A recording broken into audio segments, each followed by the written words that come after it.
Boa tarde, meu nome é Roberto, sou trabalhador do Centro Espírita Humildade e Fé. Vamos dar continuidade às palestras da semana. O Centro Espírita Humildade e Fé ele fica na Palhoça, na Morada do Sol, no bairro, né? Morada do Sol. Antes de darmos início à palestra, vamos fazer uma oração e uma leitura. Pai nosso, que estás no céu, santificado seja o teu nome.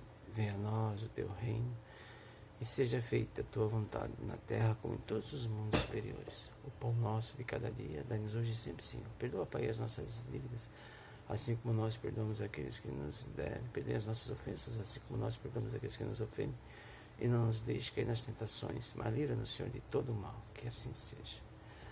Então vamos fazer a leitura de abertura do livro Sinal Verde, pelo médium Francisco Cândido Xavier e o espírito André Luiz.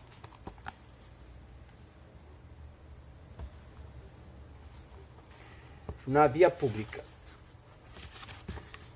A rua é um departamento importante da escola do mundo, onde cada criatura pode ensinar e aprender.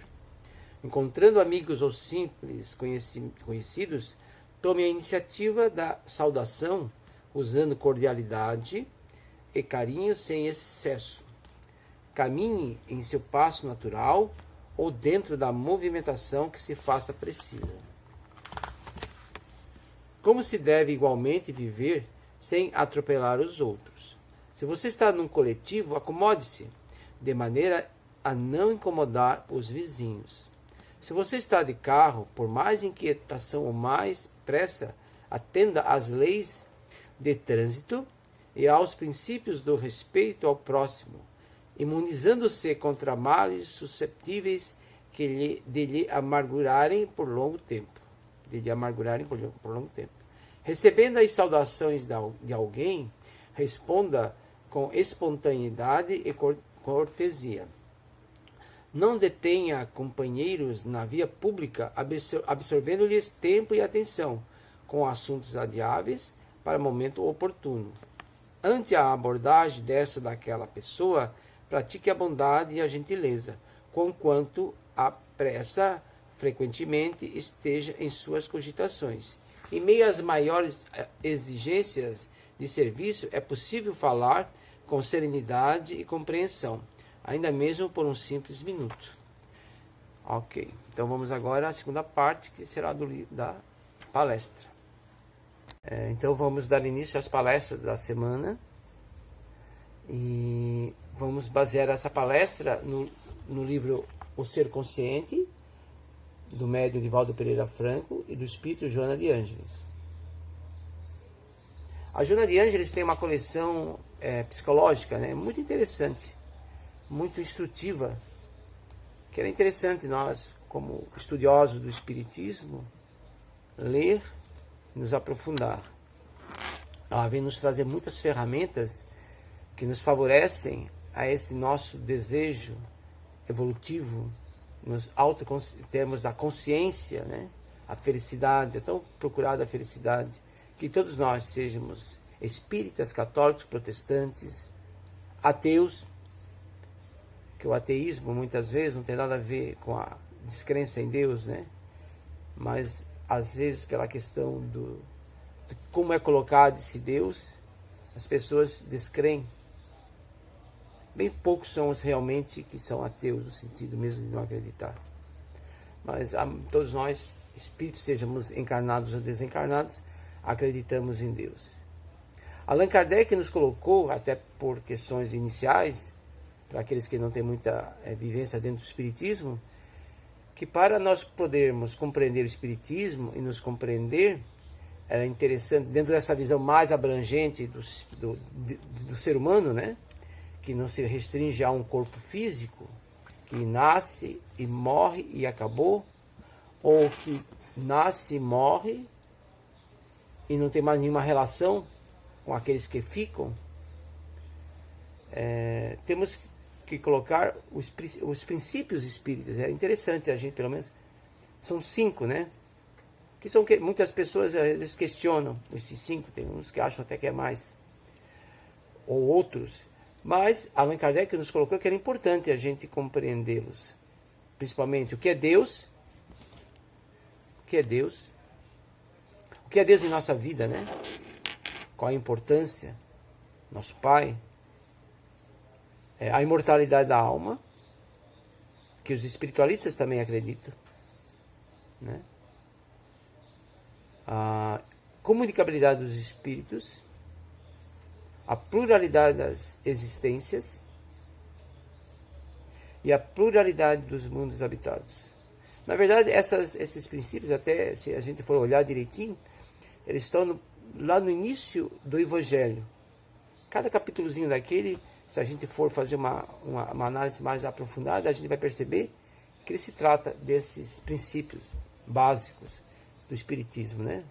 Para a gente poder compreender e entender os ensinos morais, né?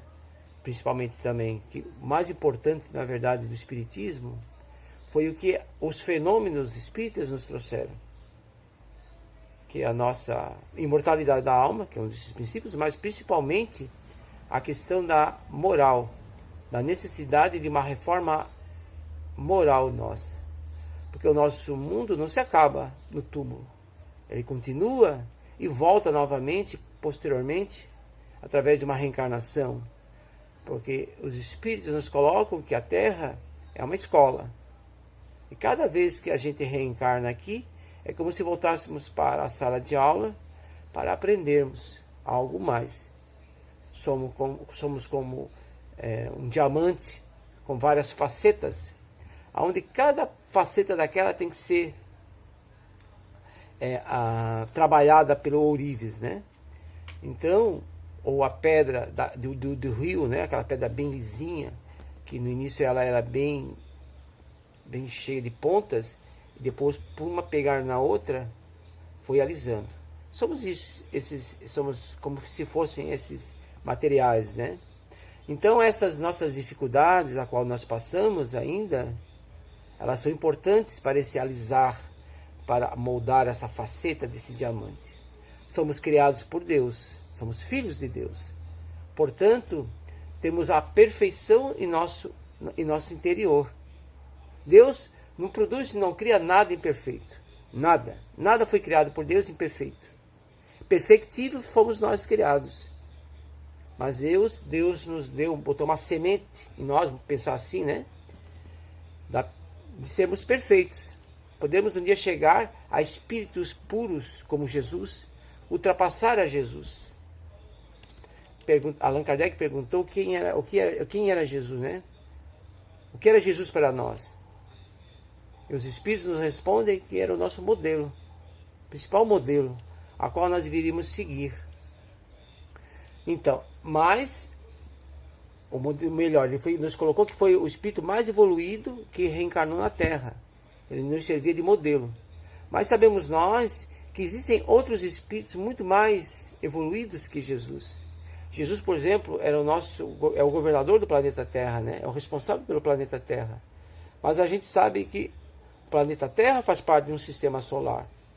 E esse sistema solar, com certeza, deve ter alguém que é responsável pelo total dele. Temos uma galáxia, que com certeza devem existir espíritos que são responsáveis por essa galáxia. Então esse processo evolutivo, ele é contínuo e sempre, né? Então ele não morre, não acaba lá no túmulo. Ele é perpétuo, né? Até alcançarmos e compreendermos a Deus. Então vai lá muitos e muito tempo, dentro da nossa compreensão também de tempo, né? Que a ciência, e muitas pessoas dizem que o tempo não existe, é uma ilusão. Então, mas, voltando ao assunto do que a Joana nos trouxe, até por sinal, eu ia colocar que tem uma outra parte, né, uma passagem, uma colocação do Deepak Chopra, num livro, não lembro qual deles, que ele fala da historinha de um mendigo que estava numa praça e ficava lá sentado em cima de uma caixa a vida toda. Ele já estava 10, 20, 30 anos em cima daquela caixa e pedindo ajuda sempre. Aí um dia alguém questionou ele, se ele já tinha olhado a caixa, dentro da caixa, porque era uma caixa que tinha uma tampa. Não, essa caixa aqui não tem nada dentro, ela só me serve como assento, né? Para mim poder fazer estar aqui. Então vamos abrir. Ele relutou, mas foi lá e abriu. Dentro da caixa existia um tesouro em diamantes e ouro. Esse tesouro é o que nós temos em nós. Somos filhos feitos por Deus, somos criados por Deus, somos seus filhos. Então essa potencialidade toda existe em nós. Mas lá como a semente da planta, né? Outro dia eu vi uma foto de uma kirliangrafia que observa a aura, né, de um ser vivo ou até de um objeto. Existia uma semente, tinha uma semente de uma planta, a árvorezinha já estava ali, apareceu na kirliangrafia. Então nós somos essa. Então, em potencial já estava ali naquela planta, naquela sementezinha, aquela árvore. Da mesma forma, nós, essa riqueza espiritual que somos nós, somos criados por Deus, já está em nós. Então, a Joana de Ângelo, dentro dessa questão que ela coloca nesse livro, que é êxito e fracasso, né? Esse êxito e fracasso são aquelas experiências que nós passamos dentro desse processo a qual nós estamos, evolutivo, de descobrir em nós esse tesouro, essa riqueza, que a historinha do Deepak lá nos trouxe, né? Então, nesse assunto que ela coloca aqui, que eu já até coloquei uma parte, ele vai nos colocar, passo a passo, desenvolve-se os atributos da personalidade, ampliando-se os conteúdos da individualidade e aprimoram-se as aptidões latentes que são o germe da presença divina em todos. Como eu já coloquei, né? Deus está em nós, nós estamos em Deus. Nós nunca estivemos nos afastados de Deus, em nenhum momento. Deus não está lá em cima nem aqui embaixo. Nós estamos em Deus. Até outro dia tem um palestrante, o Sebastião Camargo, ele mostrou uma figura de linguagem de uma antena, né? É como se o corpo físico estivesse no perispírito, perispírito no espírito. Ele usou outros corpos lá, mas não convém aqui agora. A gente fica no básico do espiritismo, né? Espírito, perispírito e corpo físico. Sendo o perispírito o intermediário entre o espírito e o corpo. Quando a gente vê um espírito, a gente está vendo, na verdade, não é o espírito, é o perispírito dele. Nunca se vê o espírito mesmo, verdadeiramente, né? Porque tem esse intermediário, que é fica em volta, né? Então é volta do espírito. Então, quando a gente observa um espírito, a gente não vê realmente aquele que pode observar, é claro, né? O espírito, né? Desencarnado ou afastado do corpo. Ele, na verdade, está vendo o perispírito. Então, como ela colocou aqui, né? Os conteúdos e aprimoram-se as aptidões latentes que são o germe da presença divina em todos. Possuidor de recursos e potências são não dimensionadas. O ser desabrocha e cresce sob as condições que lhe são inerentes, cabendo-lhe seguir o heliotropismo superior que o leva à sua destinação gloriosa, né? O heliotropismo é aquela ideia que fica virado sempre para o Sol, né? Como o girassol, ele fica sempre virado para o Sol. Se a gente observar no sistema solar, o Sol é o centro e os planetas giram em torno dele, né? Então, essa visão é Deus, né? Nós somos como esses planetas em volta desse Deus. Então, cabendo de seguir o heliotropismo superior que o leva à sua destinação gloriosa. Então, dentro da questão espírita, o único momento que nós podemos dizer que é destino é isso que ela colocou aqui, essa destinação gloriosa. Isso é certo. Em outros momentos, não. Tu nunca nasce para ser isso, tu nasce com ideias e experiências que tu precisa passar. Conforme tu és, tu planeja a tua reencarnação. Então, tem certas questões que tu vais passar. Mas tu podes mudar. Não é destino fixo, né? Nós mudamos esses nossos destinos. Nesse exato momento, escutando essa palestra, estudando como eu estudei, fazendo a palestra, quem estiver escutando, as pessoas que estão escutando, e quando nós colocarmos, nós colocarmos em prática, né? Nós vamos modificar muitos desse nosso planejamento que nós fizemos antes de estarmos aqui encarnados. Porque temos necessidades como espíritos, dentro dessa questão, dessa destinação gloriosa, nós temos necessidades que precisamos alcançar. Nós temos virtudes que precisamos alcançar. Somos criados simples e ignorantes no sentido de conhecimento do bem e do mal. Né? E viemos reencarnando e desencarnando, e reencarnando e desencarnando, interagindo uns com os outros, interagindo com o ambiente e tudo aquilo que o ambiente nos traz, porque o ambiente nos traz beleza, nos traz paz, nos traz felicidade, mas também muitas vezes ele nos traz dificuldades. É o frio, é a chuva, é um cataclisma, um furacão. Então essas relações, ontem aqui na Ponte Maruim, teve a maré alta. Muitas pessoas devem estar passando dificuldades nesse exato momento, mesmo porque ainda vai ter mais 2, né? Então as pessoas já estão assustadas com a pandemia, que é uma outra dificuldade a qual estamos passando, e mais essa danadinha dessa maré alta. Então, mas essas dificuldades, elas vêm por uma necessidade que nós temos de alcançar essa nossa destinação gloriosa. Isso não é castigo, não existe castigo. Nós temos que modificar esse nosso pensamento em relação a Deus. Ele não nos castiga, Ele nos ama. Essa ideia de castigo já é lá do início, lá no momento ainda que nós estávamos aprendendo a nos compreender, a nos conhecer. Que o primeiro momento que nós observamos somos nós mesmos, né? É o ambiente no qual nós estamos. Aquilo ali é o que vale. Não se tinha a ideia de espírito. Não se tinha a ideia de algo como Deus. Né? Tem lendas, tem histórias da criação do mundo. Temos a Bíblia, temos a Gênese. Temos o Antigo Testamento, né? Onde está a Gênese. Depois outros espíritos que reencarnaram. Aí sim, aí outros espíritos que reencarnaram já vieram nos mostrar outras ideias, outros conceitos de quem éramos nós, o que era Deus, né? O Espiritismo é o ápice no momento disso tudo. Nada ultrapassa no momento ainda esse ápice que o Espiritismo nos traz. Somos responsáveis por nós mesmos, a cada um segundo as suas obras. É o que os Espíritos nos colocam, Jesus nos colocou, né?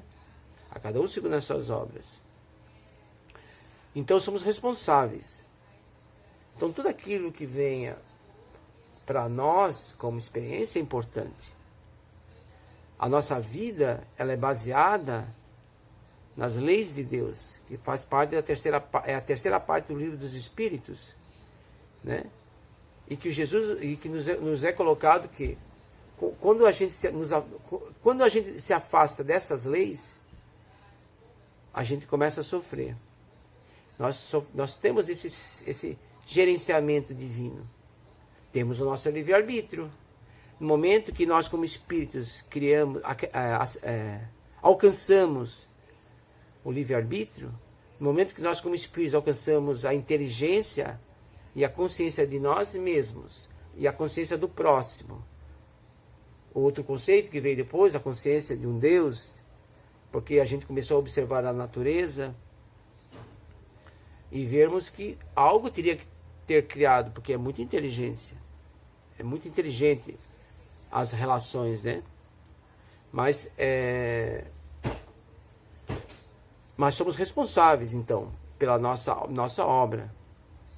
E quanto mais nós começamos a aprender esse livre-arbítrio, mais nos traz responsabilidades para com essa destinação gloriosa. Mas não é só a nossa. E conforme o espírito evolui, essa destinação gloriosa, ele percebe que ele começa a sair de si. Ele começa a perceber o próximo. E no momento que ele começa a perceber o próximo, ele começa a perceber que o próximo é igual a ele, dentro das suas dificuldades, das suas facilidades, né? Então ele também começa a querer favorecer a esse próximo. Isso são conceitos que vêm conforme nós vamos estudando, conforme nós vamos vivendo, nós como espíritos que somos. Então a Joana de Ângeles nos traz essa questão da nossa evolução com o próximo. Até ela bota mais para frente uma questão até da concorrência, né? Que na verdade é algo contrário ao verdadeiro espírito de cristão que Jesus nos trouxe, né? Mas aqui a gente vai falar mais um pouquinho aqui.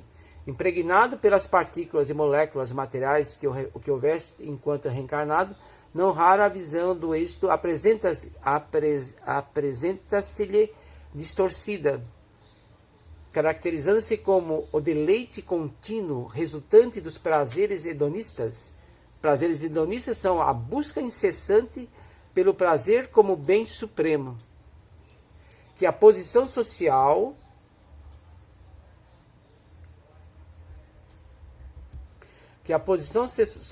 relevante e o poder político e econômico proporcionam, ensejando um prolongado desfrutar. Então a gente observa aí, né? Buscar o prazeres hedonistas, né? Buscar incessante pelo prazer como bem supremo. Então aquela ideia que eu tinha colocado antes do ser cristão, de favorecer ao próximo, fica comprometida nesse primeiro momento, né? E se a gente observar a sociedade hoje, na atualidade, isso é muito forte em nós ainda, nas nossas relações, né? A tudo a mim, nada ao próximo. A gente observa essa questão agora dessa pandemia, né? Que a gente vê que as pessoas, elas meio que são obrigadas a sair do seu mundo. Porque esse mundo ele está sendo também, ele está sofrendo com a dificuldade alheia. No momento que existe algo contagioso, eu não posso ficar só no meu cantinho. Se eu observar que o próximo está com dificuldade, porque aquela dificuldade dele pode vir para mim. Aquela dificuldade dele pode vir para mim. E eu tenho meus interesses aqui, nessa sociedade. E esses interesses, eles têm valores. E eu não posso simplesmente pegar e abandonar, ir para o mato, ir para a floresta, que eu podia tentar escapar dessa virose, né? Que ela contagia. Não, eu vou tentar, então, eu vou ter que sair do meu mundo para poder favorecer. A gente vê dentro de um comerciante, de um empresário, muitas vezes, ele favorecendo os seus empregados, ele favorecendo ao cliente, casos, exceções, né? E tem alguns aí que estão praticando um comércio realmente bem anticristão. Mas ele observa que ele tem necessidade de favorecer aquela pessoa, o empregado, a pessoa que presta serviço para ele, ao cliente, porque senão ele não vai ter cliente, ele não tem como ganhar dinheiro. Mas isso já transforma nele hábitos. Esse hábito do egoísmo, do ser para si, isso vai começar a fazer com que haja hábitos, nós modificar os nossos hábitos. Nós saímos da nossa carapaça, né, que nós nos metemos e ficamos. As doenças, as desgraças, normalmente, elas sempre nos trazem evolução. Ou tecnológica. A Segunda Guerra Mundial nos trouxe muita evolução tecnológica, a Primeira Guerra Mundial. A maioria das guerras, muitas guerras, nos traz a questão do desenvolvimento tecnológico, né? A internet que nos favorece hoje, essa comunicação, veio dos militares. A ideia deles não era isso. A ideia deles eram as relações entre si. Dentro, às vezes, num momento de paz ou num momento de guerra. Então, tivemos que sair dessa nosso isolamento, né, para podermos favorecer aqueles que precisam. E aí vamos criar esse hábito, dessa virtude que se chama caridade.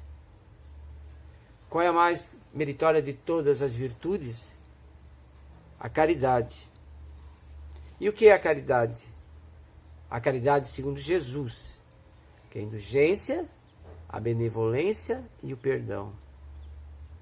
E nesse momento dessa transformação do planeta, dessa dificuldade, quanto nós precisamos ter indulgência com os nossos governantes, com os administradores desse planeta, do nosso país, do nosso estado, da nossa cidade, cobrarmos o seu posicionamento, mas sermos indulgentes. Percebermos que eles também, conforme nós, estão aprendendo. Somos todos aprendizes desse mundo de Deus, desse planeta. Então, a indulgência é uma das virtudes de muita importância para nós alcançarmos. E sendo nós planetas de provas e expiações, onde a maioria são espíritos imperfeitos, a indulgência ainda é um aprendizado, algo a ser conquistado. Então essa ideia é importante, essa experiência que nós estamos passando agora é importante para nós. O perdão da falta alheia. E sairmos da nossa acomodação também, porque não adianta só sabermos o que está certo, e não adianta só sabermos que está errado, estar certo, e o que está certo. E também perdoarmos. Perdão é uma coisa de suma importância, muito boa, o perdão é importante. Mas tem algo muito mais importante também, que é a benevolência. A benevolência é você sair de si, mas não só no intelecto, no coração, mas é sair através realmente de um ato. Saímos à rua, como a gente vê, muitas pessoas fazendo atos de bondade. Tem um amigo meu que já é desencarnado, ele sempre dizia que os atos de bondade seriam que nos favoreceriam dentro do nosso processo evolutivo. Seu Frederico Platt, que ele também aprendeu de alguma leitura, de algum lugar, mas essa nossa sair de nós e realmente procurar ajudar aqueles que precisam. Que nesse momento tem muita gente, que não basta só a desgraça da pandemia, da doença, mas que eles têm muita dificuldade já, né? Que a gente sabe que esse país tem muitos erros, né, ainda a serem resolvidos, na questão política, na questão econômica, na questão das relações. Estamos muito longe ainda. Nós somos pouco indulgentes. Eu, uma época, tinha um aplicativo do Twitter e eu observava muito isso, que você não consegue falar nada. Seja até uma coisa boa, uma coisa verdadeira, sempre tem alguém que te contrapõe. Não está errado, o contrapor não está errado. É importante que a gente questione. O questionamento ele é importante, mas sem necessidade de ofender o outro. A minha verdade não é a sua verdade, porque nós ainda não vivemos o tal do destino glorioso, a destinação gloriosa. Ainda não estamos aí, nós, pelo menos nós enquanto encarnados no planeta Terra, né? Com certeza tem planetas que já são planetas felizes, né? E aonde essa questão ela já é resolvida, mas nós ainda não. Então nós precisamos batalhar muito ainda, lutar muito, na maioria de nós aí nesse planeta, ainda ser um planeta de provas e expiações, que está passando agora, nesse momento, né? Faz parte, esse momento faz parte. Esse momento, essa transição de planeta de provas e expiações para a regeneração já está ocorrendo, já vem ocorrendo, né? E vai durar mais um tempo. Então nós estamos, esse momento está fazendo parte disso. Nessa mudança, nessas pessoas que desencarnam, com certeza vão reencarnar muitas outras, com outras ideias, outros conceitos muito mais esclarecidos, muito mais claros de quem somos nós, porque estamos aqui, muito mais claros de Deus, a vida da questão caridade muito mais desenvolvida, onde os exemplos serão muito mais comuns no bem do que no mal. A maioria que a gente observa na natureza, na terra, na sociedade hoje é o mal, né? É o querer levar vantagem em relação ao outro, né? O que a Joana também nos coloca nessa leitura, dessa querer levar vantagem. Então, nesse próximo planeta, nessa próxima fase, essa ideia, ela deixará de ser tão forte. No planeta de expiação, de regeneração, o mal ele ainda existe, mas é ao contrário de nós, porque o mal agora é norma e o bem é exceção. Nessa nova fase, o bem vai ser a norma, o mal vai ser a exceção, ele vai se envergonhar. No momento, quem está se envergonhando muitas vezes é o bem. Porque a gente vê tanta coisa errada, tanta postura errada, né? Que a gente até se envergonha pela vergonha alheia, né? Pelo posicionamento alheio. E nesse momento de união, muitas pessoas estão se aproveitando. É só ver, né? Nos rádios, na televisão, no teu dia a dia, que a gente vai ver como tem gente. Mas faz parte desse processo de aprendizado. Um dia seremos esse espírito bom da segunda parte, né? Imperfeito, da escala espírita. No grosso da coisa, assim, né? Do entendimento, existe uma escala que Allan Kardec, por observação, criou, né? E nessa escala ele colocou os espíritos imperfeitos, que somos nós, não tão imperfeitos ainda, né? Já estamos um pouco mais adiantados. Também não nos colocamos tão para... O espírito bom, nós não é o bom que nós nos colocamos como bons. Ah, eu sou bom. Não. Mas uma hora tu é bom, mas aquela outra hora tu é mal. Uma hora tu é bom para os teus interesses pessoais. Mas para o interesse do outro, tu não é bom. Tu faz coisa errada.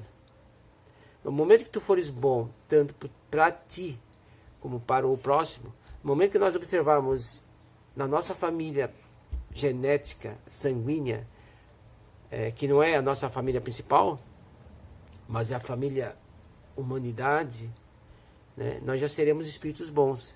Porque os nossos pensamentos, os nossos sentimentos e os nossos atos, eles se baterão.